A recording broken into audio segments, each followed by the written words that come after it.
¿Por qué? Porque si yo en términos prácticos evalúo el aporte de cada término en la solución, probablemente yo vea que aquí está el 99% de la solución y estos son insignificantes. Estos posiblemente, el término 2, 3, 4 y los que le sigan, afecten que tal vez la cuarta, la tercera cifra decimal, y eso en términos prácticos es insignificante. Por lo tanto, ¿sí? Si bien es cierto, la solución exacta involucra una sumatoria, por ese término de practicidad de que prácticamente el primer término es la solución del problema, es que nosotros planteamos, ¿sí?, las soluciones tomando en cuenta únicamente el primer término, pero antes de eso, aquí están las soluciones para una placa plana, para un cilindro, para un cilindro, bajo la metodología que les acabo de explicar. Esta es la solución exacta, la solución global total del problema de transferencia de calor en estado estacionario, tomando en cuenta que distintas o diferentes geometrías. Como ustedes se dan cuenta, en todos tengo funciones trigonométricas. Seno, el seno, el coseno. Tal vez acá en el cilindro no se ve formalmente ese aspecto, pero implícitamente está. Y como ustedes se dan cuenta, la solución exacta tiene, ¿no es cierto?, varios términos, como le llama ahí, varios.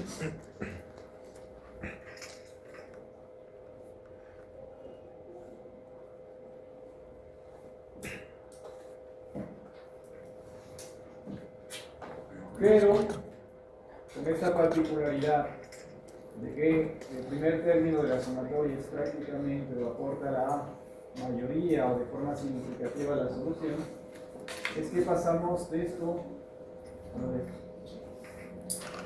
en donde tenemos el θ, que ya sabemos que es la temperatura dimensional, y únicamente está ahí el primer término de la sumatoria que, repito, aporta de manera significativa, mayoritaria, a la solución del problema de transferencia de calor por conducción en sistemas en donde transcurre la transferencia en estado transitorio.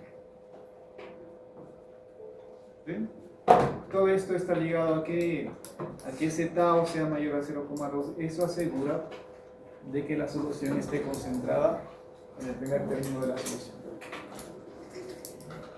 Consecuentemente, son soluciones que tienen restricción en cuanto a el ámbito de aplicación, porque deberé de asegurarme y tomar en cuenta que el tau efectivamente sea superior a 0,2.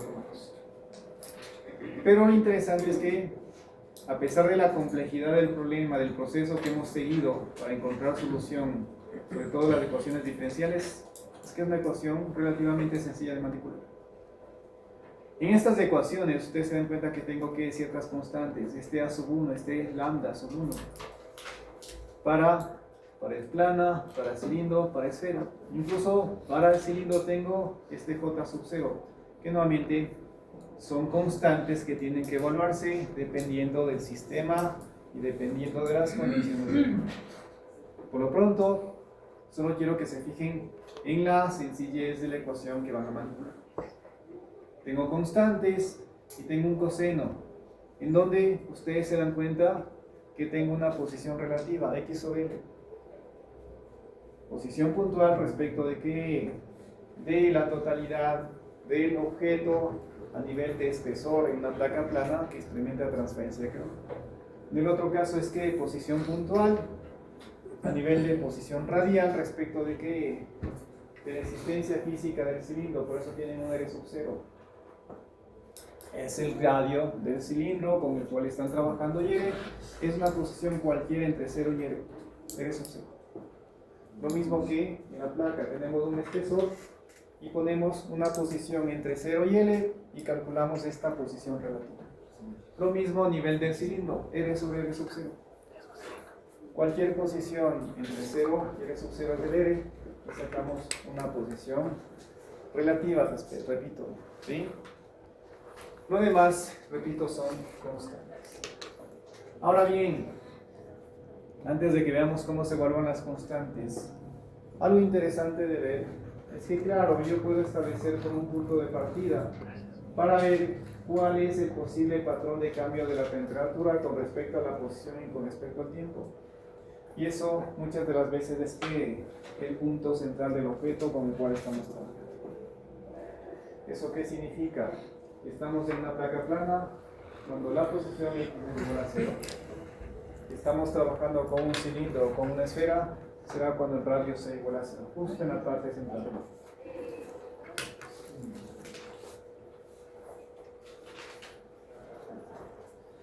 ¿Sí? Recuerden, cuando yo trabajo con una placa, en términos prácticos, yo establezco que esta placa tiene espesor 2L. Pero por efectos de simetría, yo les decía, yo no trabajo con todo el objeto. Una mitad se comporta de forma idéntica con la otra. Y por eso trabajo solo con el espesor L. Y por eso yo digo que la parte central del objeto es cuando X es igual a 0, porque estoy ubicado acá. El punto de simetría en la parte central del objeto. En el caso del cilindro y de una esfera es fácil de entender que cuando el radio es igual a 0, estamos justo en la parte central del objeto. Y lo interesante y lo importante es que vamos a ver es que, claro, el comportamiento térmico del objeto muchas de las veces está dictaminado por cómo cambia la temperatura en la parte central del objeto. Por eso es interesante que yo particularice y tenga expresiones que me permitan calcular la temperatura del objeto justo en su parte central. ¿Qué es cuando? Cuando X es igual a 0, cuando R es igual a 0. El coseno, indistintamente de este valor que es una constante, esto es 0. El coseno de 0 es lineal. Acá, ¿qué nos queda? Seno. Aquí recordarán ustedes que hay un problema clásico a nivel de integrales de ecuaciones diferenciales, de que tengo el seno de algo que tiende a 0 sobre 0. ¿Cuánto es eso? Unidad. ¿Sí? Igual a nivel del cilindro, ya vamos a ver, aquí también tengo un 0 y veremos que todo esto es igual a la unidad. Por lo tanto, si yo trato de evaluar el comportamiento térmico o cómo cambia la temperatura en la parte central del objeto, por esta particularidad de funciones trigonométricas, de que en este escenario extremo todo lo que acompaña o está multiplicando la función trigonométrica es igual a la unidad, hace que disminuya la complejidad del cálculo y solo involucre constantes y, ¿no es cierto?, tal vez la variable de tiempo adimensional. ¿Sí? Entonces, tenemos ecuaciones que ya nos permiten calcular cómo cambia la temperatura con el tiempo y con la posición. Porque con estas ecuaciones yo ya estoy en capacidad de decir, a ver, necesito calcular cuál es la temperatura en 5 minutos, ¿sí? Cuando, no sé, estoy ubicado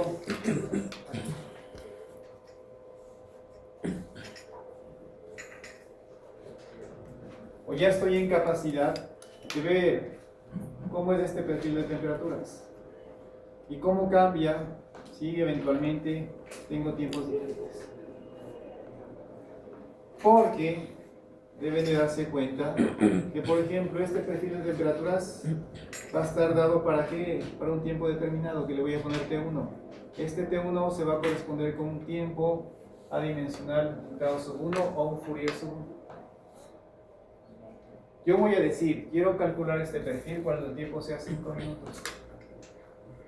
¿Eso qué significa? Voy a tomar como referencia este de acá. Que el tau, el Fourier, está fijo. Porque recuerden, tau es igual a ¿qué? A alfa t sobre el alfa. Yo defino el tiempo a 5 minutos, lo demás es constante. Y haciendo uso de esta expresión, yo voy a ir moviendo la posición entre 0 y L. Y para cada posición ustedes se dan cuenta que puedo calcular la temperatura adimensional que se traduce en temperatura en cierta posición. Entonces, para este tiempo determinado haciendo uso de la ecuación, ya puedo ir modificando las posiciones ir calculando las temperaturas. Consecuentemente, puedo calcular el perfil de temperaturas. Luego, ¿qué hago? Cambio de tiempo. Y lo mismo, puedo calcular el perfil de temperaturas a un tiempo diferente. Por lo tanto, la premisa fundamental de los problemas que yo deberé de resolver en esta parte, que tiene que ver con calcular cómo cambia la temperatura con el tiempo y la posición, ya está. Ya puedo establecer ecuaciones, o ya puedo encontrar respuestas a interrogantes relacionadas con tiempos, temperaturas y posiciones para distintas geometrías. Pero ojo, estas soluciones que hemos encontrado se aplican cuando tengo flujo unidireccional de calor. Aquí estoy hablando de una única variable de posición. ¿Sí? Porque tengo flujo unidireccional de calor. Acá, por eso es importante que entendamos el concepto de simetría. Esta superficie, esta placa plana, está interactuando por sus ambas superficies con temperatura subinfinito, con alrededores. Por lo tanto, por eso yo tomo como referencia la parte central del objeto, porque el calor va a ir desde aquí hacia afuera o desde afuera hacia adentro. Flujo de calor unidireccional a través del espesor. Por eso necesito partir por la mitad del objeto, porque de ambas superficies el objeto está intercambiando calor con los alrededores. En el caso de un cilindro es variable, en el caso de una esfera también es variable.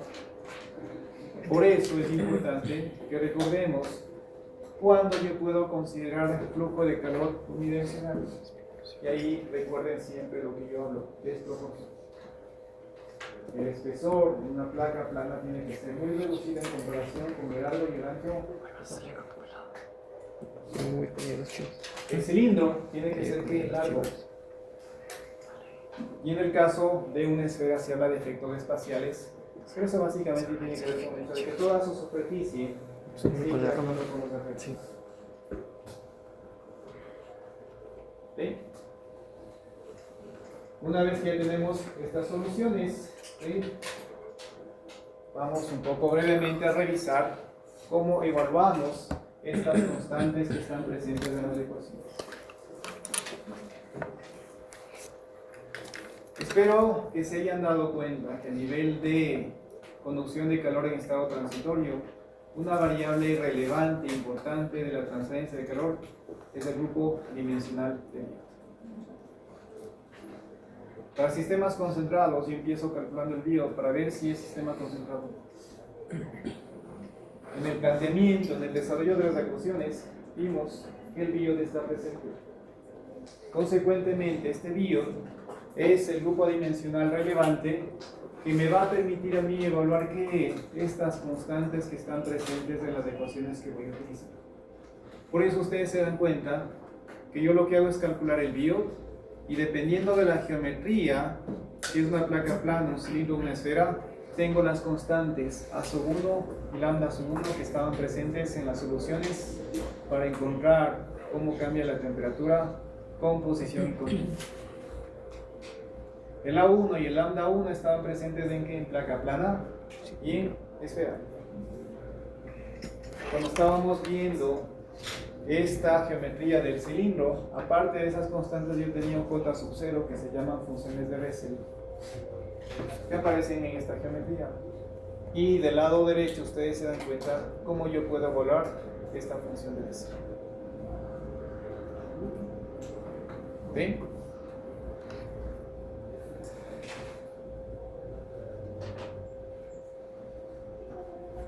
Fíjense, en el cilindro yo tengo un J sub 0 y entre paréntesis variables.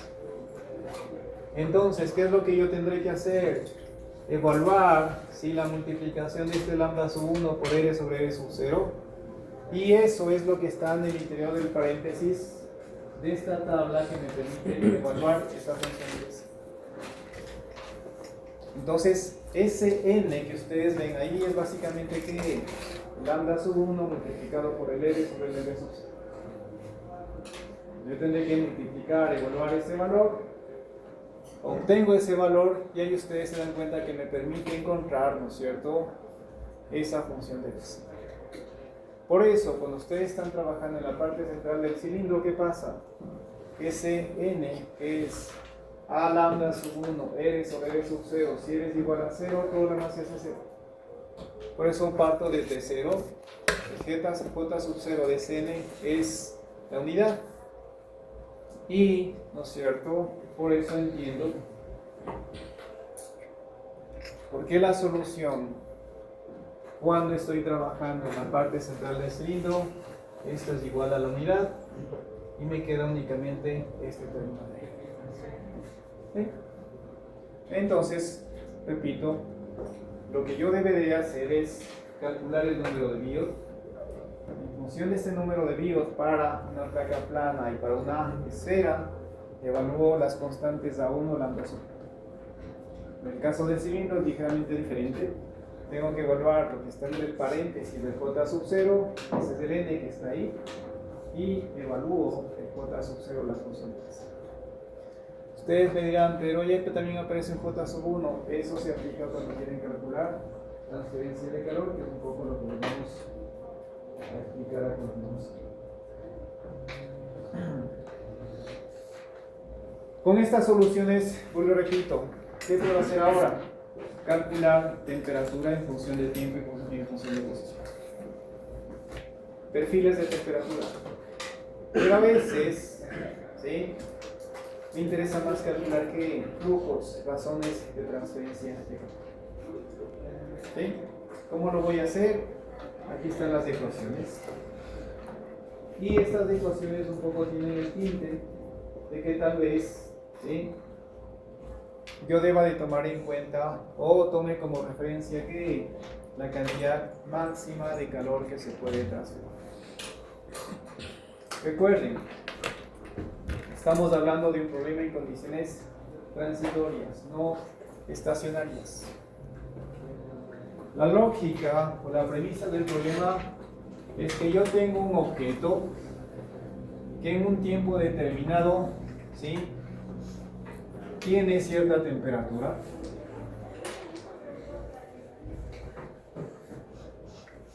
Yo tengo normalmente que a tiempo cero el objeto se encuentra a T. ¿Cierto? Toda su masa, desde la parte más interna hasta la parte más externa, tiene una temperatura T sub I a tiempo sub cero. Pero por otra parte, yo tengo que este objeto está interactuando con alrededores que se encuentran a T sub infinito.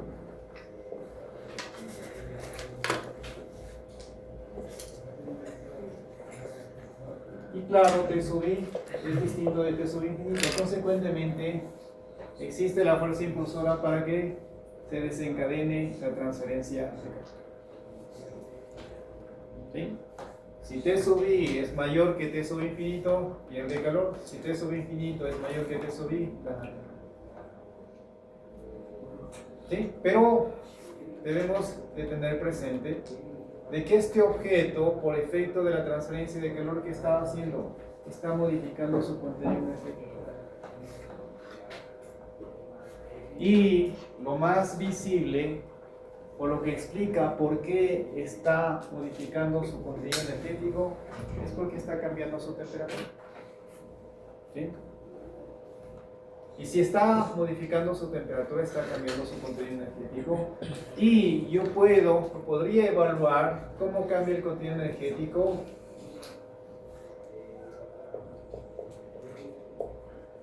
con esto.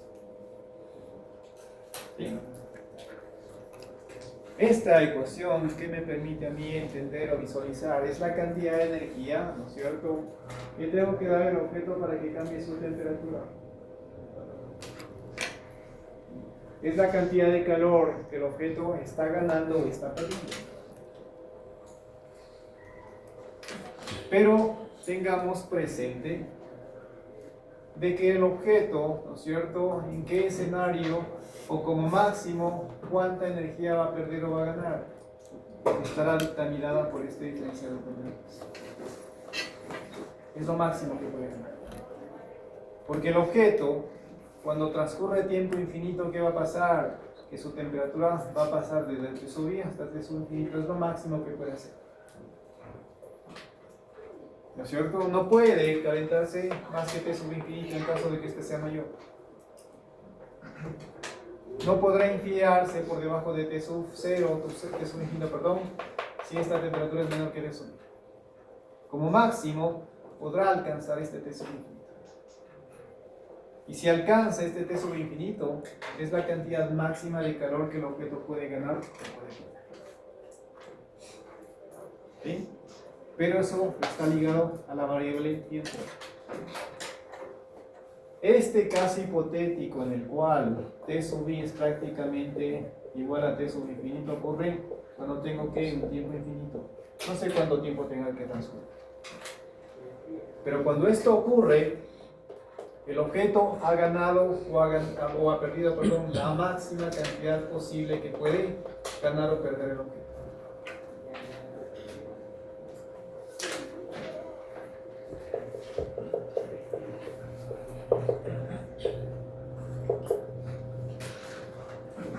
Entonces, esta es la máxima cantidad de calor que el objeto puede ganar o puede perder. Repito, eso ocurre a tiempo infinito, dejamos, no sé, perder mucho tiempo, y cuando dejamos mucho tiempo, lo máximo que podemos tener es que el objeto alcance el equilibrio con el ambiente, con los alrededores. Igual es su temperatura. Y eso significa que el objeto ha ganado o ha perdido la máxima cantidad de calor posible, y eso lo puedo calcular con nuestro MSP, el diferencial, el delta máximo posible que puede alcanzar el objeto. Tomando como referencia esa máxima cantidad de calor que es posible que el objeto gane o pierda, yo puedo establecer y hacer cálculos para, en un tiempo ya finito determinado, evaluar cuánto calor en ese tiempo el objeto está ganando o perdiendo, y aquí están las soluciones. Pero el enfoque es ese. Esto es lo máximo. Fíjense, aquí me está comparando en un instante de tiempo determinado cuánto calor está ganando o perdiendo el objeto respecto al máximo posible. Para una pared, para un cilindro, para una esfera. Acá arriba ustedes tienen el planteamiento, ya a nivel de ecuaciones, que en definitiva es lo que yo les acabo de comentar. Ahí está masa Cp delta T, esencialmente. Claro, aquí me está hablando de un diferencial de masa, por eso tienen la densidad multiplicada por un dB. Eso es la raíz del diferencial de masa. Entonces, como que yo tomarse una parcial muy pequeña, un dB, dm de masa, y analice el comportamiento de esa porción muy pequeña de masa, y luego haga la integración y aborde todo el material. Aquí está mi dm. Aquí analizo en términos diferenciales, pero luego hago la integración y abarco la totalidad. Pero tal vez me es más práctico trabajar a nivel del dB, por eso le pongo dB, utilizo la variable densidad, pero esencialmente tengo ahí MSP en la. ¿Sí? Luego, ¿qué hago? Lo que les decía, comparar esa cantidad de calor en un instante de tiempo dado respecto del máximo posible. Por eso tengo aquí ya el diferencial máximo posible que puede alcanzar el objeto. T sub infinito menos Ti. Hago la comparación, llego a esa integral que, solucionándola para las distintas geometrías, me permite ya encontrar estas ecuaciones que me permitirían, repito, calcular cuánto calor el objeto gana o pierde en un instante de tiempo determinado. Y aquí aparece lo que les decía para el cilindro, el famoso J sub. ¿Sí? Mi lógica sigue siendo lo mismo. Yo tengo algo en el paréntesis, calculo ese algo, y en función de ese algo ya tengo el J sub. ¿Sí? Ese algo a nivel de calor es esta combinación de lambda sub. ¿Sí? Entonces aquí Evalúo esta constante lambda sub 1 y para ese lambda sub 1 calculo el j sub 1 en la tabla, hago el cálculo y pues ¿sí? Entonces la lógica en este caso es que yo calculo esto, ¿sí? Una vez que ya tenga este valor, la cantidad máxima la puedo calcular en MSP el delta máximo y multiplico esto por esto. ¿Qué es de esperarse, chicos? Un poco por lógica esto. ¿Qué valor tiene? De forma general.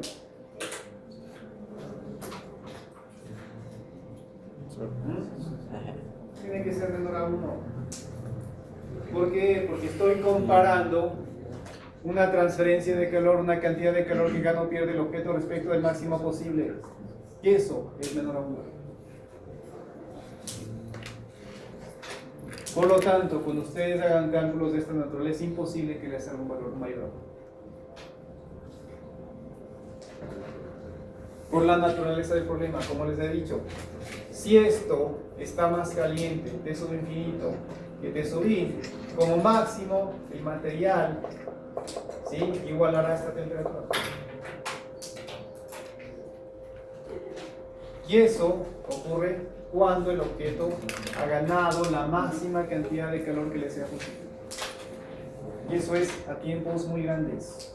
En tiempos finitos, ese calor que gana o pierde el objeto es menor del máximo posible. Y si estoy comparando algo menor versus algo mayor, esto siempre es igual, a lo mucho, igual a 1, generalmente inferior. ¿Qué más? Les decía, muchas de las veces el comportamiento térmico del material depende del comportamiento térmico en la parte central del objeto. Por eso ahí se está comparando, ¿sí?, la temperatura en cualquier posición respecto de la temperatura que tienen en la parte central del objeto. Es cuestión de que yo ponga las ecuaciones. Y se van a dar cuenta que se cancelan algunos términos y solo tendría que trabajar con eso. Tal vez es la metodología más sencilla, más adecuada, más sistemática que les propongo a ustedes que utilicen. Calcular la temperatura en la parte central del objeto, que es más sencillo. Y luego me doy cuenta que puedo calcular la temperatura en cualquier posición conociendo la temperatura en la parte central del objeto. Y si quieren hacer cálculo de transferencia de calor, esa información de la temperatura en la parte central del objeto es necesaria, porque aquí les dice temperatura adimensional en la parte central del objeto, tanto en pared, cilindro. Se necesita esa temperatura en la parte central para que yo haga cálculos. ¿Sí? Entonces, aquí están las soluciones, las ecuaciones que ustedes utilizarán para calcular temperaturas en función de tiempo y posición cuando tengo flujo de calor unidireccional. Pero claro, yo puedo hacer cálculos con ecuaciones, pero también puedo utilizar estas cartas, estos nomogramas que posiblemente me permitan disminuir tiempos de cálculo porque son metodologías gráficas.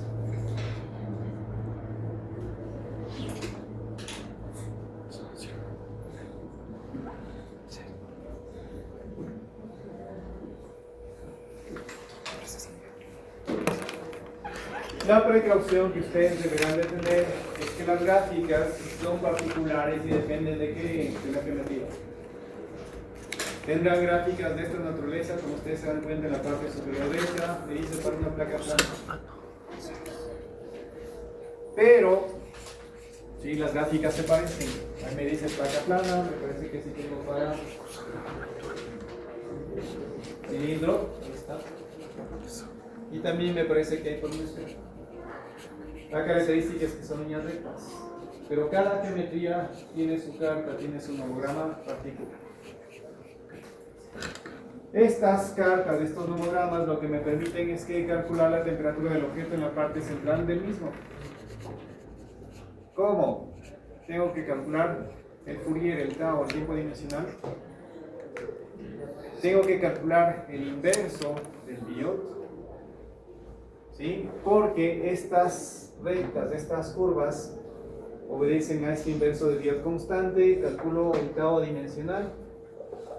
Trazo una recta, una vertical hasta encontrar si el valor que yo calculé a nivel de la curva y leo el valor de la temperatura adimensional en la parte central del objeto. Si yo ya conozco la temperatura en la parte central del objeto, yo ya puedo extrapolar en cualquier posición haciendo uso de esta recta.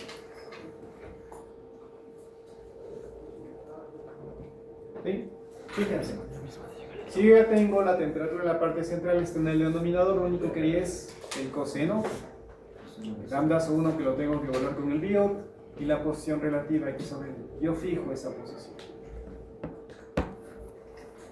Y puedo encontrar la temperatura en cualquier posición. Lo mismo a nivel de cilindro, lo mismo.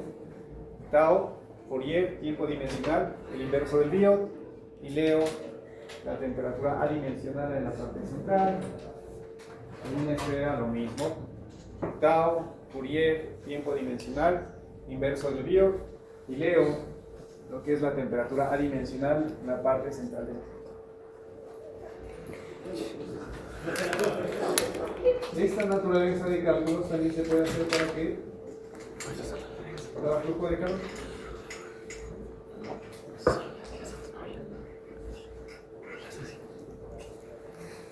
Y también, fíjense acá en este diagrama, estoy calculando la relación entre la temperatura en cualquier posición respecto de la temperatura en la parte central del objeto, también gráficamente.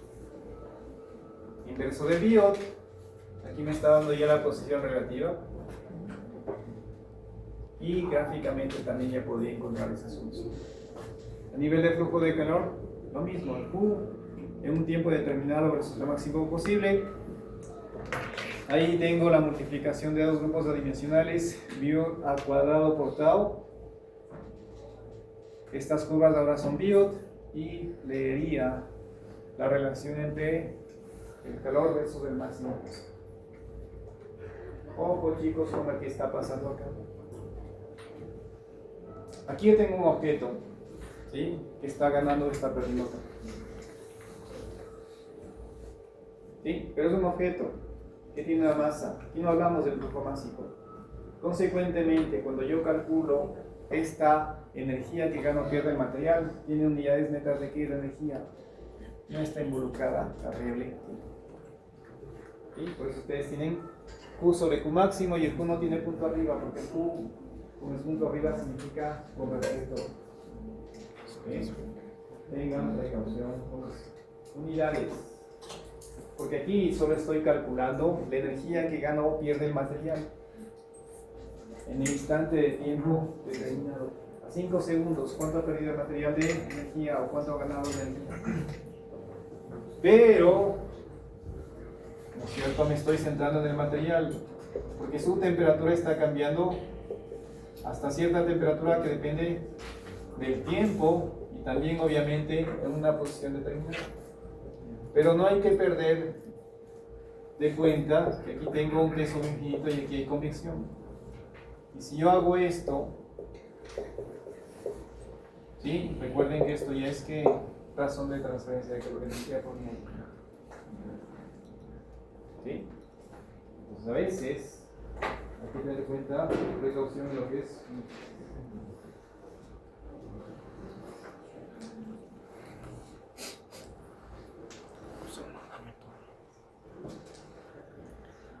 Les decía,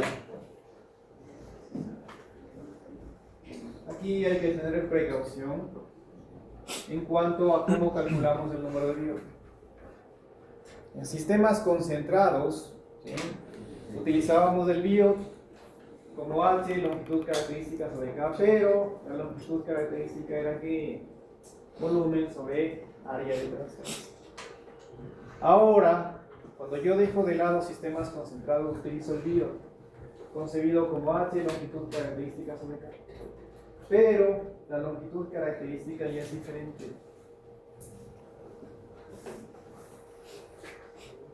¿Sí? Y vamos a ver que eventualmente Aquí cambia el escenario. La longitud característica para una placa plana va a ser el L. La longitud característica para un cilindro va a ser el R sub 0 sobre 2, si no lo recuerdo. Y la longitud característica para una esfera va a ser el R sub 0 dividido por 3. Tienen que tener precaución con eso, porque aquí, dependiendo de la geometría, la longitud característica se calcula de forma diferente que cuando yo estaba trabajando con sistemas concentrados. ¿Por qué hago esta diferencia? ¿Por qué no puedo calcular de la misma forma como cuando estaba trabajando con sistemas concentrados, chicos?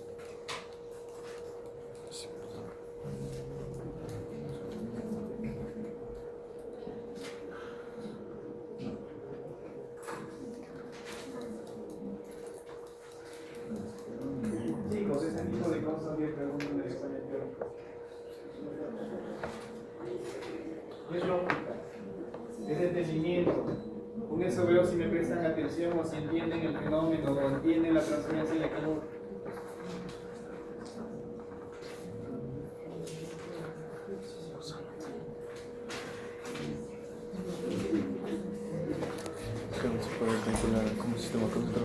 Cuando yo trabajo con sistemas concentrados, la característica era que el objeto era pequeño. Era finito, yo les decía, es un cilindro pequeño, es una esfera pequeña que se calienta, que se enfría y se pone en contacto con alrededores. Si es finito, es pequeño, yo conozco su volumen, conozco su masa, puedo calcular su volumen y puedo estimar su área de transferencia. Cuando yo trabajo por resolver problemas de esta naturaleza, les digo una placa plana, esta pared, y a mí me interesa únicamente que las superficies, pero mucho el espesor. Yo no conozco, no me interesa sus dimensiones de largo y ancho, porque lo único que me interesa es que el calor se va por el espesor y el largo y el ancho van hacia el infinito y no me interesa eso. Bajo esa lógica, yo no tengo información para calcular su volumen. Y si no conozco las dimensiones del objeto, tampoco podré calcular su área de transferencia.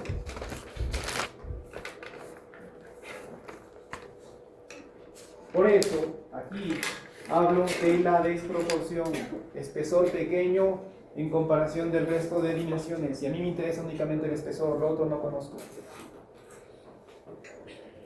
Bajo esa lógica, mi objeto no tiene dimensiones que me sean conocidas más que el espesor por donde se transporta el calor. Y el cilindro, solo conoceré su radio. La longitud, difícilmente la conoceré. En el caso de la esfera puede ser que sí, a la esfera la caracterizo únicamente por el radio, pero transcurre bajo escenarios diferentes. Por eso necesito cambiar la forma bajo la cual calculo la longitud característica. Por eso no puedo mantener el mismo esquema, la misma ecuación que utilizo para calcular la longitud característica en un sistema concentrado, porque ahí sí puedo conocer su volumen y puedo calcular su área de transferencia. Por eso aquí, en ciertos textos, cuando revisen esto, les van a decir que son sólidos infinitos, grandes, dimensiones desconocidas, más que algo equivalente a la longitud característica. Entonces, precaución cuando calculen el tiempo, porque cada geometría tiene una variable que define justamente su longitud característica.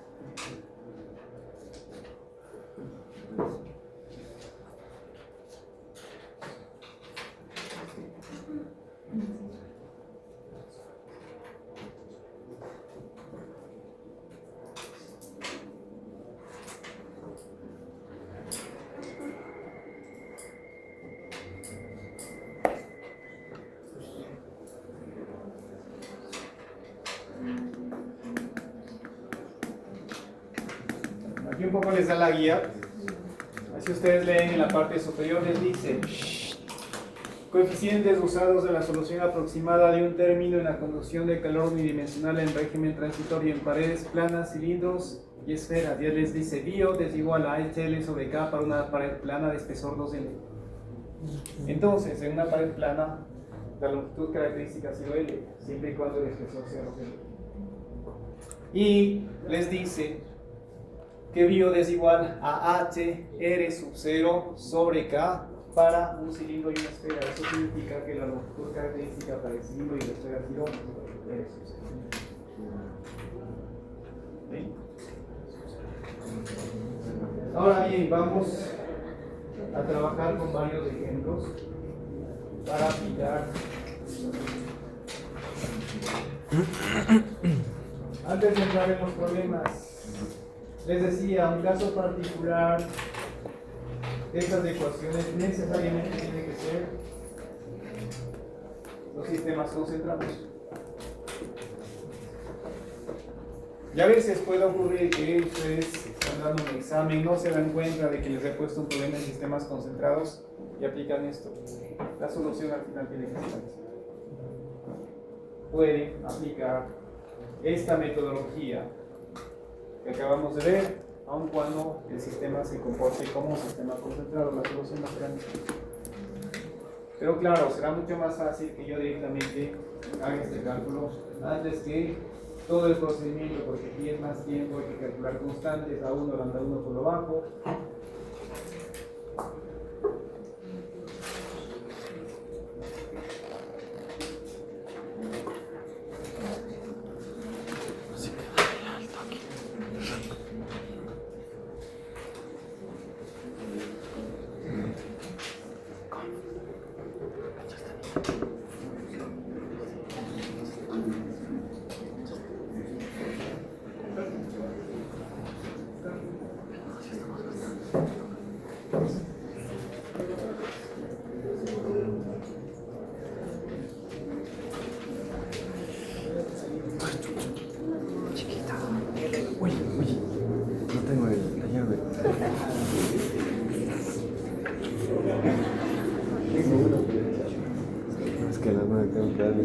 Así como no tengo hecho nada.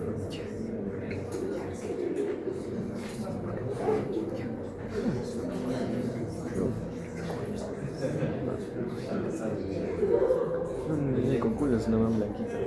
Se llama Nayeli. Nayeli Cabo.